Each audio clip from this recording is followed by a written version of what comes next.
गोपाल होली की छुट्टियों में अपने गांव दुर्गापुर वापस आता है, जहां उसे देख पूरा गांव खुशी से झूम उठता है।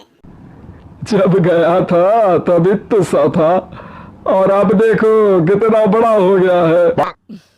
हाँ सरपंच जी, जब मैं गया था तब आप भी बहुत जवान थे और अब देखो कितने बूढ़े हो गए हैं आप।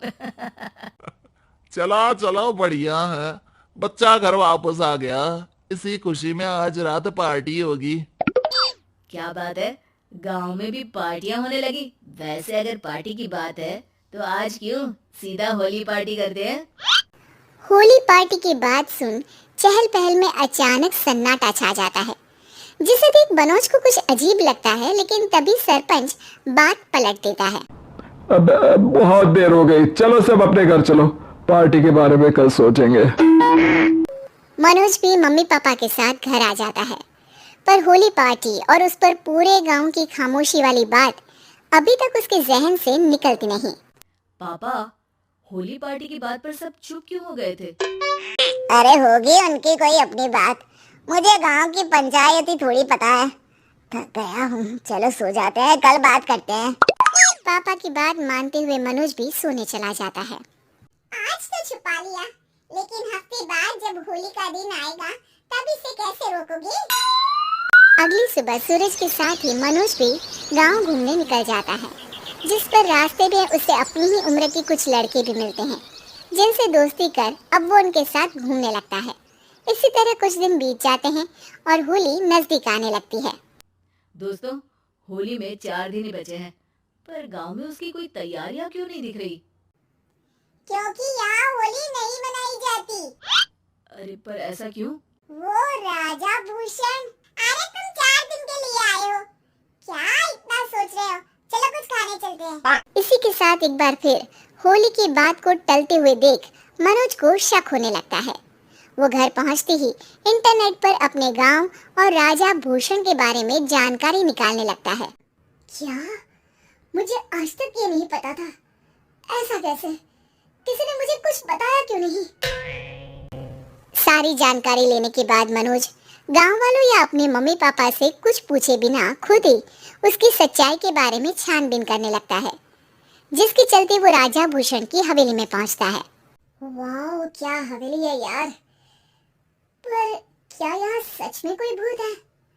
हेलो भूत जी, कोई है क्या। हम इस साल गांव में होली सेलिब्रेट कर रहे हैं, क्या आप उस पर थोड़ा इंटरव्यू देंगे। मनोज के ऐसा बोलते ही गांव में तूफान उठ जाता है और हवेली में रखी सारी चीजें हिलने लगती हैं।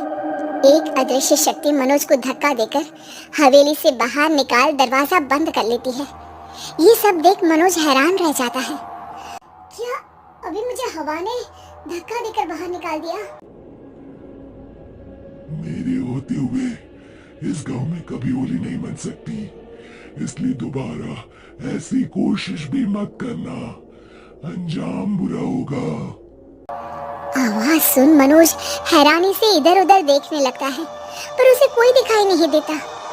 वो गांव वापस आ जाता है, जहां तूफान की वजह से सब कुछ तहस महस हो चुका होता है। आखिर ये तूफान आया कैसे। ना ऐसा कोई मौसम था और ना ही हमने होली का त्योहार मनाने की बात की थी। सरपंच की बात पर कोई रिएक्शन दिए बिना मनोज चुपचाप अपने घर चला जाता है। इस तरह देखते ही देखते होली का दिन भी आ जाता है और मनोज रंग लेकर गांव में निकल जाता है, लेकिन गांव पूरी तरह खाली होता है।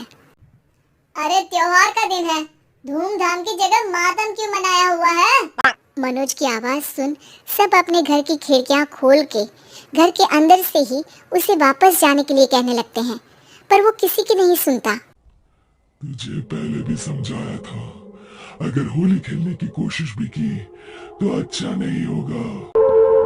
अरे बात मान लो बेटा, तुम्हें सच नहीं पता।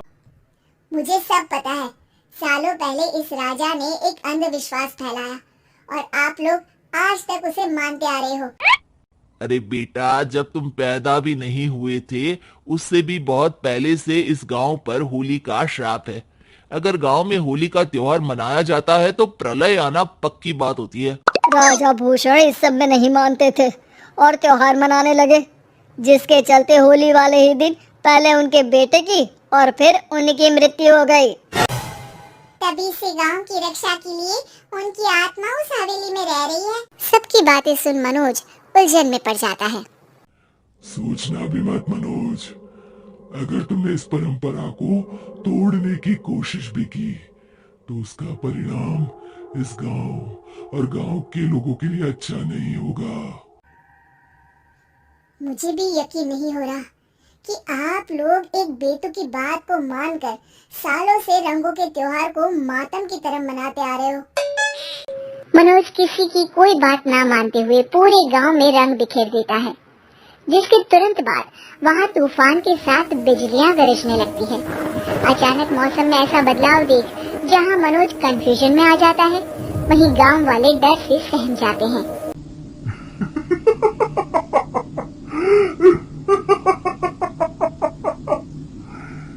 इस लड़के ने हमारे जैसे सिर्फ अपने स्वार्थ के लिए नहीं बल्कि पूरे गांव की खुशियों के लिए यहाँ होली मनाई है, जिस वजह से अब इस गांव पर होली का श्राप टूटता है।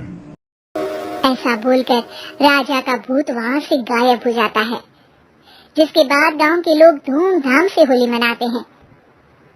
खुशियों के रंग गांव में बिखरे ही होते हैं कि अगली सुबह अचानक मनोज कहीं गायब हो जाता है और एक बार फिर गांव में होली का नया राज शुरू हो जाता है।